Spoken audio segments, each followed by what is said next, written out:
किसानों को लेकर कर्ज माफी का जो फैसला होने वाला है उस पर एबीपी न्यूज आपको बड़ी जानकारी दे रहा है। तकरीबन 1 लाख रुपए किसानों का माफ किया जा सकता है। मैं आपसे कुछ सीधी सीधी बातें करना चाहती हूँ, वरना चुनाव के समय क्या होता है कि लंबे लंबे भाषण दिए जाते हैं। अक्सर आपको भी लगता होगा कि नेता भाषण दे रहा है, लेकिन जो कहना चाह रहा है वो सच्चाई कह रहा है कि नहीं, आपके सामने जो असलियत है वो रख रहा है कि नहीं। इसीलिए मैं चाहती हूँ कि आपसे कुछ बातचीत करूँ, आपके सामने एक सच्चाई रखूँ, ताकि जब चुनाव आएगा, जब पोलिंग का दिन आएगा, तो आप ठीक तरह से अपने विवेक को इस्तेमाल करके पूरी जागरूकता से अपना वोट दे पाएं। देखिए, चुनाव का जो समय होता है वो हिसाब लेने का समय भी होता है कि नहीं। अभी हाल में राजस्थान का चुनाव था। आप अशोक गहलोत जी की सरकार से खुश भी थे, हो सकता है थोड़ा सा शिकवा गिला भी था, इसीलिए आपने सरकार बदली कि नहीं? हाँ कि नहीं?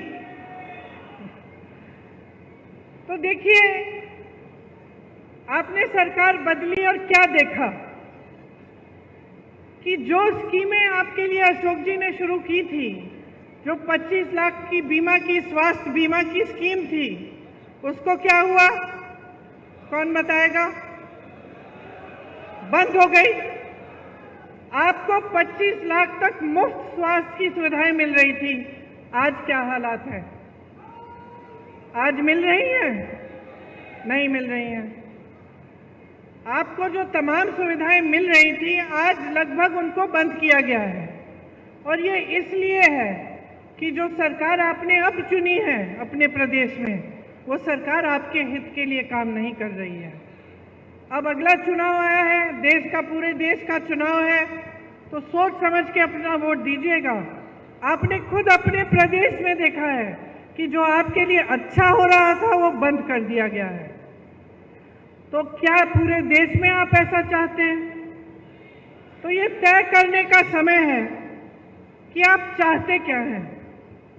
आजकल चुनाव के समय एक अजीब सा माहौल बन गया है।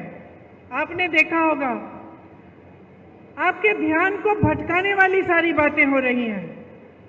बड़े बड़े प्रचार हो रहे हैं, अजीब सी बहकी बातें हो रही हैं।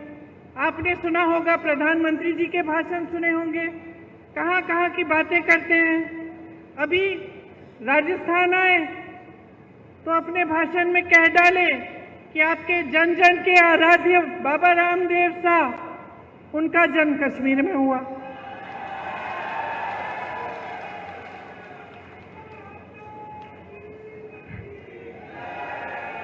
कभी वो अपनी झूठी वीरता दिखाते हैं, कभी शेखी मारनी होती है, कभी कबीरदास जी को गोरखनाथ जी से मिलवा लेते हैं अपने भाषण में, कभी गटर से गैस बनाते हैं, कभी बादल में मिसाइल छोड़ देते हैं, कभी मांस मछली की बात करते हैं, कभी ईमेल उस समय की बात करते हैं जब ईमेल था ही नहीं, उस जमाने की बात करते हैं कि मैंने तब ईमेल भेजा, कभी हवा में उड़ते हैं तो कभी समुंदर के नीचे चले जाते हैं। अब मैं आपसे एक सीधी सी बात पूछना चाहती हूँ, बहनों और भाइयों, आप दूर दूर से यहाँ आए हो एक नेता की बात सुनने के लिए। इन बातों से आपके जीवन का क्या मतलब है? बताइए, कोई मतलब है? मेरी बहनें यहाँ बैठी हैं, सबसे बड़ी आपकी समस्या आज क्या है? क्या है? महंगाई है। मुझे लगता है कि कुछ हो गया है मोदी जी को, समझ नहीं पा रहे हैं।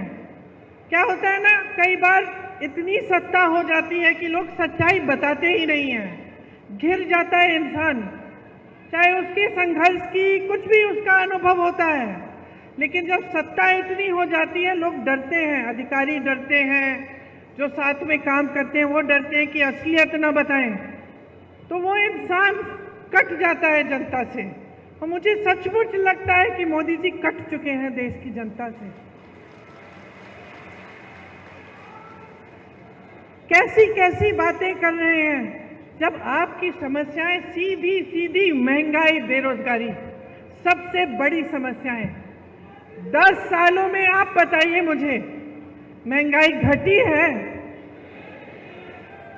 बेरोजगारी बढ़ी है कि नहीं? बढ़ी है ना? आपको मालूम है बहनों, आज 45 साल में सबसे ज्यादा बेरोजगारी ये देश देख रहा है। किसकी बदौलत? मोदी जी की 10 साल की सरकार रही है। आज कह रहे हैं कि सिलेंडर को 400 में बिकवाएंगे, तो पिछले इतने सालों से 1200 में क्यों खरीदवाया? मेरी बहनें सिलेंडर भर नहीं पा रही थी, तब कहाँ थे मोदी जी? चुनाव नहीं था ना बहनें, इसलिए चुनाव नहीं था। अब चुनाव आ रहा है तो सिलेंडर का दाम घट रहा है, चुनाव आ रहा है तो महंगाई घटाने की कोशिश हो रही है। नहीं तो अब तक पेट्रोल डीजल के दाम क्या थे? नहीं तो अब तक आप अगर दुकान जाती हैं, आजकल नवरात्रि का समय है, त्योहार का समय है, आप दुकान जाती हैं अपने बच्चों के लिए कपड़े खरीदने के लिए, अच्छे अच्छे कपड़े पहनेंगे इस समय, या कुछ खरीद और जूते खरीदने के लिए, या फिर सब्जी भाजी खरीदने के लिए अगर आप दुकान जाती हैं तो क्या होता है? घबराहट होती है कि नहीं कि आधी चीजें खरीद नहीं पा रही हैं? मुश्किल से आप पैसा इकट्ठा करती हैं। जब कोई बीमार होता है घर में तो इलाज के समय क्या होता है? जमीन बेच देते हैं, अपनी जमीन बेच देते हैं। बच्चों की शादी करानी पड़ती है तो क्या करते हैं? कर्ज लेते हैं। तो जब ये है आपकी स्थिति, जब आपका जीवन हर रोज आप संघर्ष कर रहे हैं, चाहे मेरी बहनें हों, चाहे मेरे भाई हों जो खेती का काम करते हैं, आप बताइए खेती में जो जो सामान आप इस्तेमाल करते हैं वो महंगे हुए हैं कि नहीं? पेट्रोल डीजल तो छोड़िए, लेकिन हर चीज पे आपको जीएसटी देनी पड़ती है कि नहीं? उससे क्या हुआ? आपकी मुश्किलें बढ़ी हैं। खेती किसानी में से जो नौकरियां, जो रोजगार मिलते थे वो बंद हो रहे हैं, क्योंकि खेती से कमाई नहीं हो रही है। जो सामान आपको इस्तेमाल करने होते हैं, चाहे खाद हो चाहे कुछ भी हो, उस पर जीएसटी भर भर के आपकी कमर तोड़ी जा रही है। महंगाई से आप जूझ रहे हैं, आपकी कोई सुनवाई नहीं है। ऐसे कानून लाए थे ये लोग कि सिर्फ बड़े बड़े अरबपतियों के फायदे के कानून। जब किसानों ने आंदोलन किया, दिल्ली में गए, महीनों के लिए सर्दी में बैठे, प्रधानमंत्री जी का घर कुछ किलोमीटर दूर था, प्रधानमंत्री मोदी जी निकले ही नहीं, बात नहीं की, सुनवाई तक नहीं की। ये नहीं सोचा कि लाखों किसान महीनों से सर्दी में बैठे हैं, उनकी कम से कम हम बात सुन लें। फिर क्या हुआ? उस समय उत्तर प्रदेश का चुनाव आ रहा था, उत्तर प्रदेश का चुनाव आ रहा था, किसान बैठे हुए थे बाहर दिल्ली के, महीने बीत गए, किसी ने पूछा नहीं। जैसे ही चुनाव आने लगा, मोदी जी ने काले कानून रद्द कर दिए। तो आप नीति समझिए और नियत समझिए। इनकी नियत ठीक नहीं है। इनकी नीतियां सिर्फ बड़े बड़े अरबपतियों के लिए हैं। आपने अभी कहा जमीन बेचते हैं अगर जरूरत पड़ती है। आपने कहा किसी की शादी होती है, जमीन बेचनी पड़ती है या कर्ज लेना पड़ता है। आपने देखा होगा कुछ दिनों पहले एक बड़े अरबपति के बेटे की शादी हुई। आपने देखा होगा कि किस धूमधाम से शादी की। ठीक है, बुरी बात नहीं है, जिसको जैसा करना है करे, लेकिन आपने कभी सोचा है कि इतना पैसा कहां से आ रहा है? इतना पैसा कहां से आ रहा है? इतना पैसा इसलिए है इन लोगों के पास क्योंकि मोदी जी ने इनके कर्ज माफ किए हैं। 16,000 करोड़ रुपए के इनके कर्ज माफ किए हैं। अब आप सोचिए, 16,000 रुपए का कर्ज था, माफ किया गया, और जो किसान सड़क पे बैठा हुआ अपना हक मांग रहा था, जो किसान 10,000 रुपए के लिए आत्महत्या कर रहा है, जो किसान कर्ज में डूब रहा है, उसका कर्ज माफ करने की बात ही नहीं।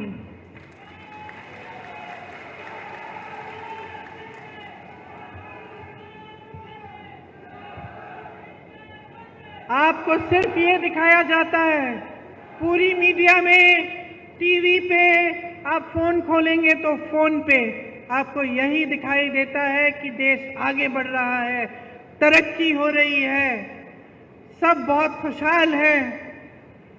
ये सच्चाई है क्या? जब आप देखते हैं कि बड़े बड़े प्रधानमंत्री, बड़े बड़े राष्ट्रपति आ रहे हैं देश में और G20 जैसे बड़े बड़े इवेंट हो रहे हैं, तो हम भी भारतीय हैं, हमें भी गर्व होता है। ऐसी बात नहीं है, आपको भी गर्व होना चाहिए। ठीक है, अच्छा है, लेकिन क्या इसका मतलब ये है कि इस देश की एक और असलियत नहीं है? इस देश की एक सच्चाई ये है कि इस देश का गरीब रोज सुबह शाम संघर्ष कर रहा है। इस देश की सच्चाई ये है कि आप जो यहाँ बैठे हैं, आपकी कहीं कोई सुनवाई नहीं हो रही है इस सरकार में। महंगाई बढ़ती चली जा रही है, बेरोजगारी बढ़ती चली जा रही है, और रोजगार देने के बजाय क्या कर रहे हैं? अग्निवीर जैसी स्कीम ला रहे हैं। राजस्थान ने, उत्तराखंड ने, हरियाणा ने, पंजाब ने, यूपी ने अपने बेटों को अब हमारे सरहद पे भेजा, शहीद होने के लिए भेजा। आज की बात नहीं है, पीढ़ियों से आप भेज रहे हैं। आपके दिलों में देशभक्ति की भावना है, आपके दिलों में देश के लिए प्रेम है। आप कहते हैं कि हमारे बच्चे जाएंगे, रक्षा करेंगे देश की, और आपके बच्चे जैसे ही नौजवान बनते हैं, दौड़ लगाना शुरू करते हैं। मैंने आंखों से देखा है। मैं जब गिरफ्तार हुई थी, किसानों का आंदोलन चल रहा था, मैं लखीमपुर खीरी में थी, यूपी में। उस समय कुछ किसानों को एक मोदी जी की सरकार के एक मंत्री ने कुचल दिया था। 6 किसान मर गए थे, शहीद हो गए थे।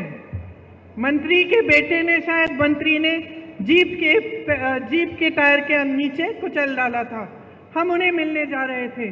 उस समय पुलिस हमारे पीछे पीछे थी और हमें पकड़ने के लिए आई कि आपको गिरफ्तार करना, आप नहीं जा सकते, क्योंकि हम चाहते थे कि हम उनके परिवारों से मिलें। तो सुबह के 3:30 बजे थे, अंधेरा था अभी, और हम एक गांव के बाहर रुके हुए थे कि हम किस तरह से लखीमपुर खीरी पहुंचे पुलिस के बिना, कि पकड़े बिना। उस समय मैंने देखा कि 15-20 लड़के, नौजवान एक ग्रुप में दौड़ लगा रहे हैं। तो अचानक मैंने पूछा कि भाई ये क्या है? अभी तो रात हो रही है, सुबह हुई भी नहीं है, सूरज उगा भी नहीं है, ये बच्चे दौड़ लगाने किस लिए निकले हैं? फिर वो रुके, उन्होंने बातचीत की हमसे, पता चला कि सेना के लिए तैयारी कर रहे थे। इतने से थे, अभी तो उनकी उम्र भी नहीं आई थी सेना में भर्ती होने की, लेकिन तैयारी तब से कर रहे थे। क्या उम्मीदें होंगी उनकी, क्या आशाएं होंगी, दिल में कैसी भावना होगी देशभक्ति की, और ये भी भावना कि अपने माता पिता के लिए बड़े होकर हम कमाएंगे, एक स्थायी रोजगार मिलेगा, सेना में हम भर्ती होंगे, हमारे माता पिता को गर्व होगा और हम उनका देखभाल कर पाएंगे। ये भावना ये मोदी जी समझ ही नहीं पा रहे हैं। जो अग्निवीर जैसी स्कीम निकालते हैं, वो ये भावना को समझ नहीं सकते। उन्होंने इन सब आशाओं को चूर चूर कर दिया, इन उम्मीदों को खत्म कर दिया। वो समझे नहीं कि सेना में भर्ती होने का मतलब क्या है नौजवानों के लिए और तमाम देश की जनता के लिए, समझ नहीं पाए। अब उन्होंने वही चीज 4 सालों की कर ली। 4 सालों के लिए कौन करेगा? एक बच्चा आया हमारे पास मुंबई में, मेरे भाई की यात्रा थी, पास आया, रोने लगा। कहा कि आपको मालूम है 2 बार मैं भर्ती हो चुका हूं, मेरा नाम आ चुका है सूची में, लेकिन हिम्मत नहीं हो रही है दीदी। 5 सालों के लिए हिम्मत नहीं हो रही है कि मैं ये काम करूं। पिताजी भी कह रहे हैं बेटा छोड़ दो, कोई फायदा नहीं है, 5 सालों के लिए तुम जाओगे, क्या पता क्या होगा। स्थायी तुम्हें रोजगार नहीं मिल रहा है, पूरे जीवन के लिए तुम कमा नहीं पाओगे, वापस आओगे तो क्या होगा। तो अब ये स्थिति हो गई है कि रोजगार बनाने के बजाय आप रोजगार घटा रहे हैं। खेती से रोजगार बनता था, आज खेती में कमाई नहीं बची। छोटे छोटे जो कारोबार थे, छोटे बिजनेस थे, जो यहाँ के इतने सारे व्यापारी हैं, आप रोजगार बनाते थे, आज आपकी मुश्किलें बढ़ गई हैं। जीएसटी से, नोटबंदी से, ऐसी नीतियों से जिससे आपकी भी कमर टूट रही है, जिससे आप खुद कमा नहीं पा रहे हैं। तो ये जो सरकार है ये आपके लिए नहीं चल रही है। देखिए, कांग्रेस पार्टी ने इस बार ये बात गहराई से समझी है। हम इस बात को समझे हैं कि पिछले 10 सालों के लिए मेरी बहनें आपके साथ अन्याय हो रहा है, मेरे भाई आपके साथ अन्याय हो रहा है, किसानों के साथ अन्याय हो रहा है, नौजवानों के साथ अन्याय हो रहा है, बहनें आपके साथ अन्याय हो रहा है। हम इस बात को गहराई से समझ रहे हैं। इसीलिए हम चाहते हैं कि हम ऐसी चीजें लाएं इस देश में जो आपको मजबूत बनाएं। जिस तरह से बड़े बड़े उद्योगपतियों के लोन माफ हो रहे हैं, जिस तरह से देश की पूरी संपत्ति इनको दी जा रही है, हवाई अड्डे इनके हो गए हैं, बड़े बड़े कारखाने इनके हो गए हैं जितने सरकारी थे जहां से रोजगार मिलते थे, बंदरगाह इनके हो गए हैं। हम चाहते हैं कि ये सारी संपत्ति वापस आपके हाथों में आए, क्योंकि बहुत संघर्ष हो गया है और आप झूठों के बहुत शिकार हो गए हैं। आपको सिर्फ झूठ ही झूठ बताया जाता है, सच्चाई आपके सामने रखी ही नहीं जाती। हमारी इच्छा है और हमने ये घोषणा की है कि केंद्र में जो 30 लाख रोजगार खाली पड़े हुए हैं उन्हें हम भरेंगे। अगर एक नौजवान स्नातक पास होता है और उसको नौकरी नहीं मिल रही है, हम उसको अप्रेंटिसशिप के तौर पे, जैसे जो अमीर लोग होते हैं उनके बच्चे पढ़ाई करते हैं, उसके बाद उनको 1 साल के लिए किसी के में जॉब लगा देते हैं, 1 साल के लिए उनको थोड़ा बहुत पैसा कमा लेते हैं और वो सीख भी लेते हैं। लेकिन गरीबों के लिए ये मौका नहीं मिलता। तो हमने कहा है कि हम आपके लिए ये मौका बनाएंगे। जो बच्चे स्नातक पास हैं उनको 1 लाख रुपए मिलेंगे अप्रेंटिसशिप करने के लिए। जो गिग इकोनॉमी में काम करते हैं, मतलब जो डिलीवरी के होते हैं, डिलीवरी स्कूटर पे डिलीवरी करते हैं या इस तरह के काम करते हैं, उनकी आजकल सामाजिक सुरक्षा नहीं है। हम उनको सामाजिक सुरक्षा देंगे। 5,000 करोड़ का हम एक फंड बनाएंगे जो सिर्फ नौजवानों के लिए होगा।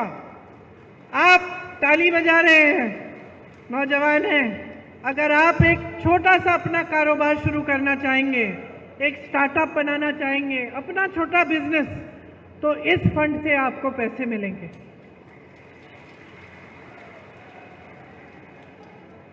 आपको मालूम है पेपर लीक की बड़ी समस्या है। गहलोत जी भी जानते हैं कि राजस्थान में भी पेपर लीक हुए थे और ये एक बड़ी समस्या पूरे देश में है, सिर्फ एक प्रदेश की समस्या नहीं है।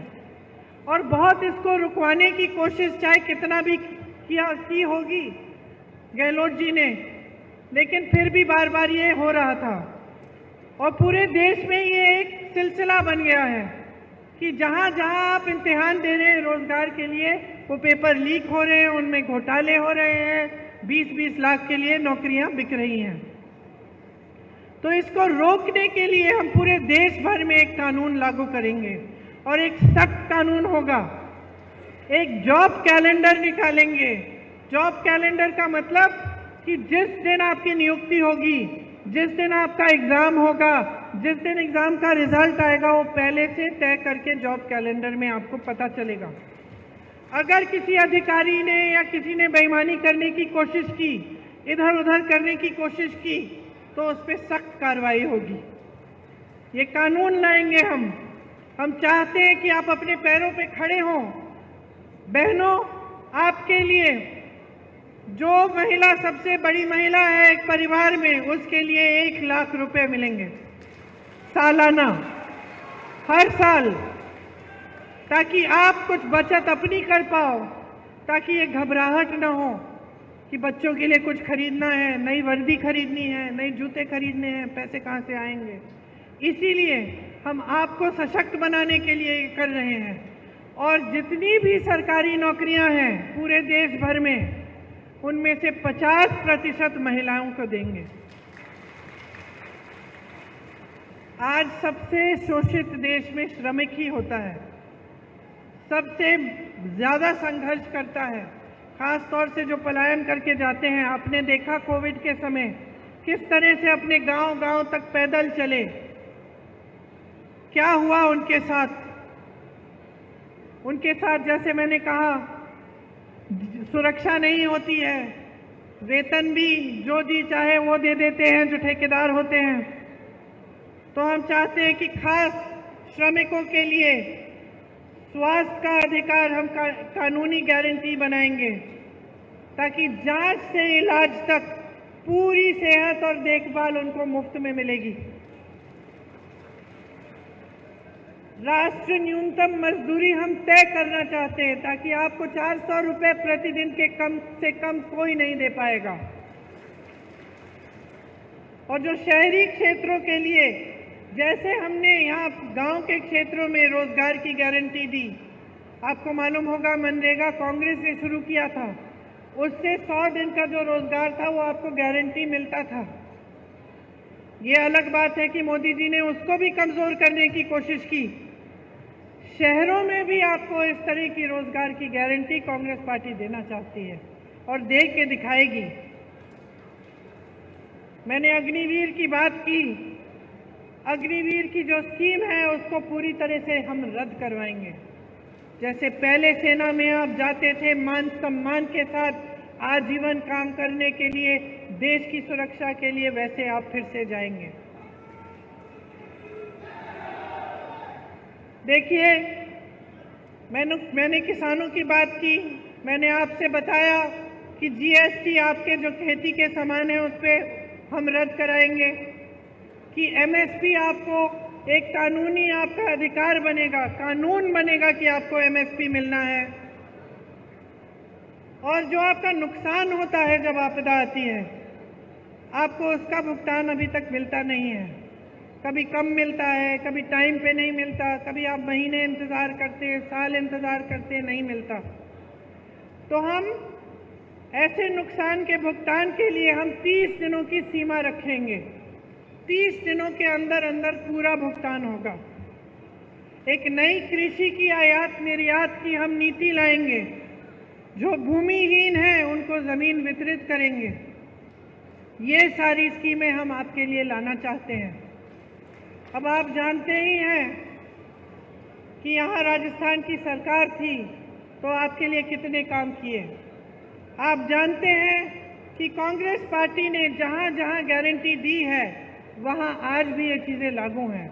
हमने कहा था ओपीएस आपको ओपीएस होगा, कर्नाटका में ओपीएस मिल रहा है, हिमाचल में मिल रहा है, छत्तीसगढ़ में जब हमारी सरकार थी मिल रहा था वहाँ पे। हमने कहा था महिलाओं को प्रति माह 2000 रुपये देंगे, कर्नाटका में आज मिल रहा है। हमने यही हिमाचल में कहा था कि 1500 रुपये प्रति माह मिलेगा, मिलना शुरू हो गया है। तो जो बातें हमने की हैं वो हमने करके दिखाई हैं। खोखली बातें नहीं हैं जैसे मोदी जी आपके सामने करते हैं कि 15 लाख आपके खाते में आ जाएंगे। अभी तक नहीं आए, 10 साल बीत गए हैं। कि 2 करोड़ रोजगार मिलेंगे और 10 सालों में बेरोजगारी इतनी बढ़ गई है कि 45 सालों में इतनी बेरोजगारी नहीं है।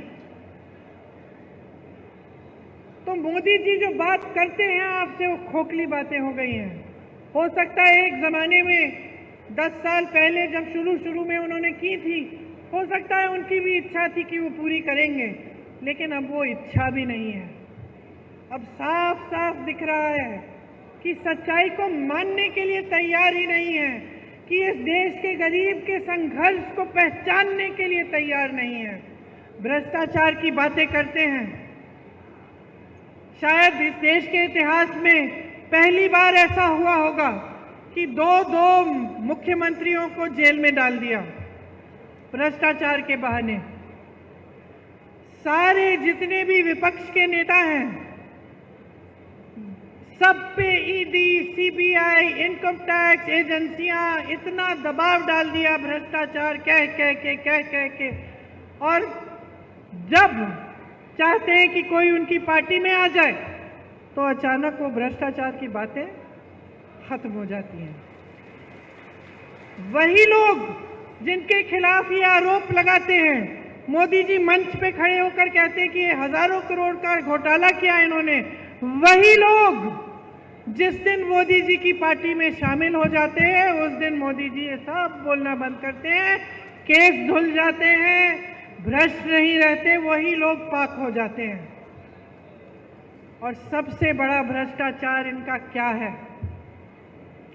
सबसे बड़ा भ्रष्टाचार आज सामने आया है जब सुप्रीम कोर्ट ने कहा कि जिसने किसी भी राजनीतिक दल को चंदा दिया है उसकी सूची निकाल के हमें दीजिए।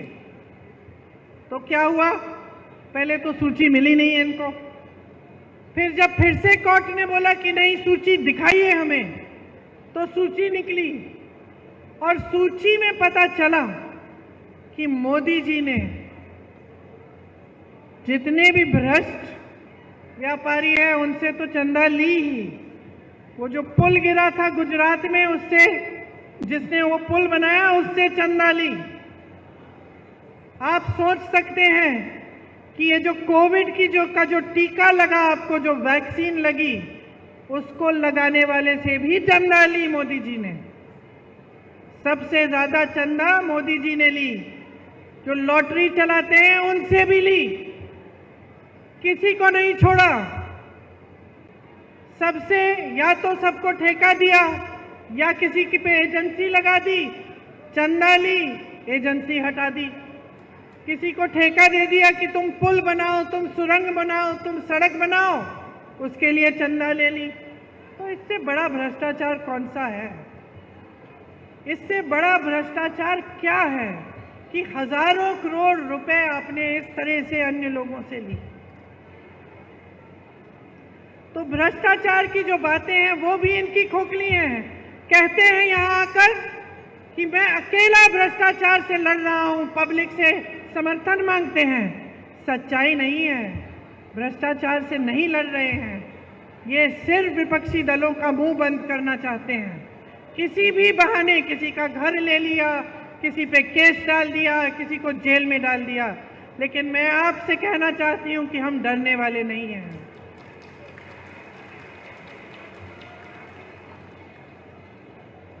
हम डरने वाले नहीं हैं, हम अपने रास्ते से भटकने वाले नहीं हैं। हम आपके लिए लड़ते रहेंगे, आपके लिए काम करते रहेंगे और आपकी सेवा करते रहेंगे। यही हमारा धर्म है और असली धर्म यही होता है। हर नेता का यही धर्म होना चाहिए। धर्म की बहुत बातें सुनते हैं आप, धर्म के नाम पे आपको बहकाया जाता है, लेकिन धर्म के नाम को जो अपनी सत्ता के लिए इस्तेमाल करता है वो धार्मिक नहीं होता है। धार्मिक इंसान वो होता है मेरी बहनें जो सेवा को समझता है, जो अपने पास वाले को, जो भाई बहनों की मदद करता है, जो सच्चाई बोलता है और जो धर्म का इस्तेमाल अपने लिए नहीं लेकिन लोगों की भलाई के लिए करता है। इसीलिए मैं खास आपसे आग्रह करने आई हूं आज कि इनकी बातों में मत पड़िए। बहुत हो चुका है। आपने 10 साल अपना अनुभव देखा है, आपने संघर्ष किया है। इस बार इस चुनाव में आपका वोट किसी एक नेता को नहीं मिलना चाहिए। आपका वोट अपने ही पक्ष में जाना चाहिए। आपका वोट अपने लिए लगना चाहिए, डलना चाहिए। अपने बारे में सोचिए। 10 साल गुजर गए हैं, आपके बच्चे बड़े हो रहे हैं, आप मेहनत से कमा के उनको पढ़ा रहे हैं, लिखा रहे हैं, रोजगार नहीं मिल रहा है, घोटाले हो रहे हैं, खेती में कमाई नहीं हो रही है, महंगाई बढ़ रही है, क्या 5 साल और आप ये चाहते हैं? आप ऐसी सरकार चाहते हैं जो ऊपर से ऐसे दिखे कि आपको सोने का कोई डब्बा दे रहा है, डब्बा खोला तो कुछ खाली है, सब कुछ खाली है, और खूब प्रचार के साथ ये कहा जा रहा है कि आपको दे रहे हैं, दे रहे हैं, दे रहे हैं। इस गलतफहमी में मत पड़िए। अगर आपको दिया होता तो आज ये आपकी परिस्थिति नहीं होती। अगर आपको सचमुच एक सरकार मिली होती जो आपके हित में काम कर रही होती तो आपकी आज ये परिस्थिति नहीं होती कि आप महंगाई से जूझ रहे हैं, कि आप गरीबी के दलदल में फंसे हुए हैं। आपको इस दलदल से निकलना है तो एक ऐसी सरकार लाइए जो आपके लिए काम करे, जो आपको गरीबी से निकाले। आपको मालूम नहीं होगा कि कांग्रेस की सरकार ने करोड़ों लोगों को गरीबी से निकाला और बीजेपी की ये जो सरकार है वापस उनको गरीबी में ढकेला है। तो आप समझिए इन बातों को गहराई से। मेरी तो यही आग्रह है कि ध्यान से आप हर चीज को समझिए, अपने जीवन को देखिए। तरक्की आई नहीं आई, तरक्की नहीं आई है 10 सालों में तो फिर से ये सरकार मत लाइए, क्योंकि कुछ बदलेगा नहीं। अगर आप बदलाव लाना चाहते हैं, अपने देश को सचमुच आगे बढ़ाना चाहते हैं, तो सबसे पहले आपको खुद आगे बढ़ना पड़ेगा। अगर आप अपने पैरों पे खड़े नहीं होंगे तो ये देश किसी G20 से बड़े बड़े इवेंटों से आगे नहीं बढ़ सकता।